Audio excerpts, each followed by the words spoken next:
Welcome back to our channel மாணக்கராசிரியர். இன்றைக்கி இந்த வீடியோவில் 11th ஸ்டாண்டர்ட் ஃபிசிக்ஸ் பப்ளிக் எக்ஸாமினேஷனுக்கான ஒரிஜினல் கொஷின் பேப்பர் தான் போகிறோம். எக்ஸாமுக்கு போகிறதுக்கு முன்னாடி மெயினாக வந்து இந்த கொஷின் பேங்க்லாம் ஒரு டைமை ரிவைஸ் பண்ணிக்கோங்க. இதை நல்லா படிச்சுட்டு போங்க. ஸோ இதான் 11th ஸ்டாண்டர்ட் ஃபிசிக்ஸ் பப்ளிக் எக்ஸாமினேஷனுக்கான ஒரிஜினல் கொஷின் பேப்பர். இதில் கூட 1 மார்க்கு 2 மார்க்கு 3 மார்க்கு 5 மார்க்கான கீ ஆன்சர்லாம் பார்க்கலாம். கண்டிப்பாக இந்த கீ ஆன்சர் நல்லா பார்த்துருப்பாங்க. இதில் இருந்து கொஷின்ஸ் எல்லாம் உங்களுக்கு வரும்.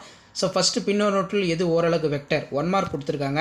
ஸோ உங்களுக்கு ஆன்சர் தெரிஞ்சுன்னா மறக்காத கமெண்ட் செக்ஷனில் கமெண்ட் பண்ணுங்கள். ஃபஸ்ட்டுக்கு வந்து பார்த்தோன்னா ஆப்ஷன் ஏ தான் வரும். நெக்ஸ்ட்டு வந்து மனித செவி உணரக்கூடிய அலைநீள நெடுக்கம் வந்து என்ன அப்படின்னு கேட்கப்பட்டிருக்கு. இதுக்கு வந்து கரெக்டான ஆன்சர் வந்து ஆப்ஷன் இ. ஆப்ஷன் இ தான் வந்து கரெக்டான ஆன்சர். ஸோ இதுக்கு வந்து ஆப்ஷன் சி வந்து கரெக்டான ஆன்சர். நெக்ஸ்ட்டு வந்து பார்த்தோன்னா ஒரு முனை மூடிய காற்றுத்தம்பம் அப்படின்னு கேட்டிருக்காங்க. அப்போ இதுக்கான கரெக்டான ஆன்சர் வந்து option D 0.1 metre. Option D 0.1 metre. Next வந்து பார்த்தீங்கன்னா 27 செல்சியஸ் வெப்பநிலையில் ஹைட்ரஜன் மூலக்கூறு சராசரி இருமடி மூல வேகம் அப்படிங்கிறது என்னன்னு கேட்டிருக்காங்க. அதுக்கு வந்து 4 வந்து ஆப்ஷன் ஆ 1.93 kms-1. 1.93 kms-1. ஃபிஃப்த்து வந்து கீழ்காணும் அளவுகளில் எது ஸ்கேலார் அப்படின்னு வந்து கேட்டிருக்காங்க. ஸ்கேலார் பொறுத்த வரைக்கும் நமக்கு என்ன வரும்? ஆப்ஷன் ஏ வேகம், அதாவது ஸ்பீட் தான் வந்து கரெக்டான ஆன்சர். நெக்ஸ்ட் வந்து பொருளின் நீளம் 3.59 அளவிடப்படுகிறது. விழுக்காடு பிழை வந்து பார்த்தீங்கன்னா கேட்டிருக்காங்க. அப்போ 6th விழுக்காடு பிழை வந்து பார்த்தீங்கன்னா ஆப்ஷன் டி தான் வந்து கரெக்டான ஆன்சர். ஒரு டைம் வெரிஃபை பண்ணிக்கலாம். அதே மாதிரி 27வது கொஸ்டின் 20 கிலோ நிறைய பொருள் வந்து கேட்டிருக்காங்க. ஸோ அப்போ 7வது கொஸ்டினுக்கு கரெக்டான ஆன்சர் வந்து என்ன வரும்? அதாவது 20 மீட்டர். ஆப்ஷன் டி தான் வந்து கரெக்டான ஆன்சர், 20 மீட்டர்.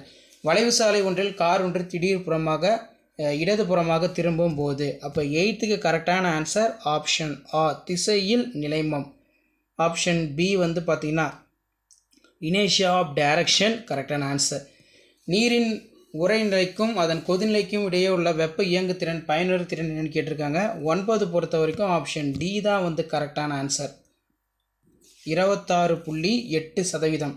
கே என்ற விசை மாறிலி கொண்ட ஒரு சுருளில் சுருண்டு மற்றொன்று இருமடங்கு நீளம் அப்படின்னு கேட்டிருக்காங்க.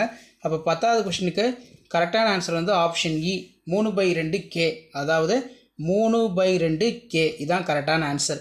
12வது கொஸ்டின் இளமை திருப்புத்திறன் பரிணாம வாய்ப்பாடு ரொம்ப ரொம்ப முக்கியம். எல்லா எக்ஸாம்லையும் இந்த 1 மார்க் வந்து ரிப்பீட் ஆகுது. 11வதுக்கு கரெக்டான ஆன்சர் வந்து என்ன வரும்? Option D ml/2. ml/2. கொடுக்கப்பட்டுள்ள பிவி வரைபடத்தில் அழுத்தம் மாறா திசைவேகம் வந்து என்ன அப்படின்னு கேட்கப்பட்டிருக்கு. இதுக்கு கரெக்டான ஆன்சர் வந்து என்ன வரும்? இ தான் வந்து பார்த்திங்கன்னா கரெக்டான ஆன்சர். செக் பண்ணிக்கோங்க. ஸோ இதுக்கு வந்து ஆப்ஷன் சி தான் வந்து கரெக்டான ஆன்சர். ஏ டைப் கொஷின் பேப்பர் இது. அதே மாதிரி ஒரு குறிப்பிட்ட வெப்பநிலையில் வாயு மூலக்கூறுகளின் சராசரி இருமடி மூல வேகம் அப்படின்னு கேட்கப்பட்டிருக்கு.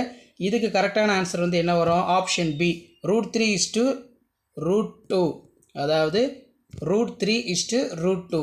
புவிக்கும் சூரியனுக்கும் இடையே உள்ள தொலைவு இருமடங்கால் ஓராண்டு என்பது எத்தனை நாட்கள் அப்படின்னு கேட்டிருக்காங்க. ஸோ இதுக்கு வந்து ஆப்ஷன் ஆ தான் வரும், 1032. 1032 தான் கரெக்டான ஆன்சர். அடுத்து 15வது கொஸ்டின் 15க்கு பொறுத்த வரைக்கும் எம் நிறை வந்து கேட்டிருக்காங்க. இதுக்கு கரெக்டான option D 1/2 mr². 1/2 mr². So 2 மார்க்லாம் பாருங்கள், ஈஸியாக தான் கேட்டிருக்காங்க. கடந்த தொலைவு மற்றும் இடப்பெயர்ச்சினை வரையறுக்கும். ஒவ்வொரு மாதமும் சந்திர கிரகணம் சூரிய கிரகணம் நடைபெறுவதில்லை, ஏன்? ஸோ அதுக்கு கீழே வந்து பார்த்தோன்னா கோண உந்த மாறா விதியினை கூற. மீட்சி எழுப்பு குணகம் என்றால் என்ன? புவியின் வளிமண்டலத்தில் ஹைட்ரஜன் வாயு நிலை ஏன் உள்ளது? நெக்ஸ்ட்டு வாயு ஒன்றில் திசைவேகத்தை பாதிக்கும் காரணிகள் கேட்டிருக்காங்க. 3 மார்க் பொறுத்தவரைக்கும் 33 கம்பல்சரி, 6 × 3 18. இதில் பார்த்தீங்கன்னா மிக நீண்ட தொலைவை அளக்கும் ரேடார் துடிப்பு முறை. அதே மாதிரி கெப்லர்ஸ் லா, குறுக்காலை நெட்டலை வேறுபடுத்து. மென்பானங்கள் குடிப்பதற்கு நாம் உறிஞ்சும் குழாயினை பயன்படுத்துகிறோம், ஏன்? ஒத்ததிர்வு விளக்க எடுத்துக்காட்டு தருக. ஸோ அதுக்கெல்லாம் 5 மார்க். மைய நோக்கு முடுக்கத்திற்கான கோவை, வேலையாற்றல் தத்துவம், பிழையின் பெருக்கம், drive the work done for adiabatic process, வட்டப்பாதையில் மிதிவண்டி ஓட்டுபவர் விழாமல் இருக்க அவர் சாயும் கோணத்திற்கான கோவை. இந்த மாதிரிலாம் கொஷின்லாம் கேட்டிருக்காங்க. அளவுகளின் 4 வகையினை விளக்குக. இந்த மாதிரிலாம் கொஷின் கேட்பாங்க. ஸோ கீ ஆன்சர் வந்து பார்த்தீங்கன்னா கீழே இருக்குது, நீங்கள் ஒட்டும் வெரிஃபை பண்ணிக்கோங்க. தமிழ் மீடியத்துக்கான கீ ஆன்சர் கீழே, இங்கிலீஷ் மீடியத்திற்கு மேல்நிலை 1ஆம் ஆண்டு பொதுத் தேர்வு மார்ச் 2020. இயற்பியலுக்கான விடைக்குறிப்புகள் +1 physics public examination. இந்த பப்ளிக் எக்ஸாமினேஷன் வந்து மார்ச் 2020 நடந்தது. 1 மார்க் ஏ டைப் பி டைப்புக்கான கீ ஆன்சர் இருக்குது, கரெக்டானு சொல்லி ஒரு டைம் செக் பண்ணிக்கோங்க. ஸோ 2 மார்க்கில் இந்த மாதிரி 2 கீ பாயிண்ட் இருந்தனாலே உங்களுக்கு மார்க். கடந்த தொலைவுக்கு சரியான வரையறை, இடப்பெயர்ச்சிக்கு சரியான வரையறை, 18வது கொஷினுக்கு இந்த 2 பாயிண்ட் இருந்தால் போதும். ஸோ இப்படி தான் பப்ளிக் எக்ஸாம் பேப்பர் வேல்யூஷன் கேம்பில் வேல்யூஷன் பண்ணுவாங்க. இப்போ 23வது கொஷினுக்குலாம் நீங்கள் 4 வந்து 10 எழுதணும். 4 எழுதினா 2 ஒரு இதுக்கு அரை மார்க். அழுத்தம், வெப்பநிலை, அடர்த்தி, ஈரப்பதம் இந்த மாதிரி தான் வந்து மதிப்பெண் வந்து பார்த்தோன்னா அரசு பொதுத் தேர்வு விடைத்தாள் திருத்தும் முறையில் பேப்பர் வேல்யூஷன் கேம்பில் வேல்யூஷன் பண்ணக்கூடிய ஸ்டாஃப் வந்து மார்க் கொடுப்பாங்க. ஸோ இந்த கொஷின் பேப்பரில் கேட்டக்கூடிய கொஷினே ப்ளஸ் கீ ஆன்சர்லாம் நோட் பண்ணி வச்சுக்கோங்க. நீங்கள் படிக்கக்கூடிய நோட்ஸில் +1 ஃபிசிக்ஸ் ஸ்டூடெண்ட்ஸ் கெப்லர் விதி கேட்டிருக்காங்க. ஸோ கெப்லர் விதி பார்த்தீங்கன்னா சரியான கூற்று 1+1 எழுதியிருந்தால் 3 மதிப்பெண் வந்து கொடுக்குறாங்க.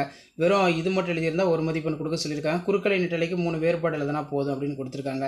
ஸோ மைய நோக்கு முடுக்கத்திற்கு எப்படி மார்க் கொடுக்குறாங்க பாருங்க. பாடம் விளக்கம், அதே மாதிரி அந்த ஆன்சர் வரும் பார்த்தீங்களா டெரிவேஷன், அதுக்கெல்லாம் வந்து பார்த்தீங்கன்னா மார்க் இப்படி தான் கொடுக்கணும் அப்படின்னு சொல்லியிருக்காங்க.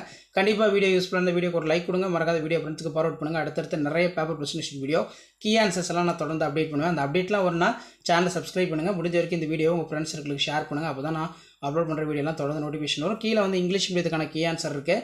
ஸோ மேலே நம்ம பார்த்த 11th ஸ்டாண்டர்ட் ஃபிசிக்ஸ் பப்ளிக் எக்ஸாமினேஷனுக்கான ஒரிஜினல் கொஷின் பேப்பருக்கான இங்கிலீஷ் மீடியம் கீ ஆன்சர் தான் இது. இதுவும் ஒரு டைம் வந்து பார்த்தீங்கன்னா வெரிஃபை பண்ணிக்கோங்க. ஸோ எப்படி மார்க் அலாட்மெண்ட் கொடுத்துருக்காங்க, எந்தெந்த குறிப்பிட்ட பகுதிக்கு வந்து மதிப்பெண் வந்து கொடுக்கப்பட்டிருக்கு அப்படின்னு சொல்லி ஜஸ்ட் நீங்கள் அனலைஸ் பண்ணுறதுக்கு அண்டர்ஸ்டாண்ட் பண்ணுறதுக்கு யூஸ்ஃபுல்லாக இருக்கும். இதான் 12th ஸ்டாண்டர்ட் ஃபிசிக்ஸ் பப்ளிக் எக்ஸாமினேஷனுக்கான ஒரிஜினல் கொஷின் பேப்பர் டிஜியோட அஃபிஷியல் கீ ஆன்சர்.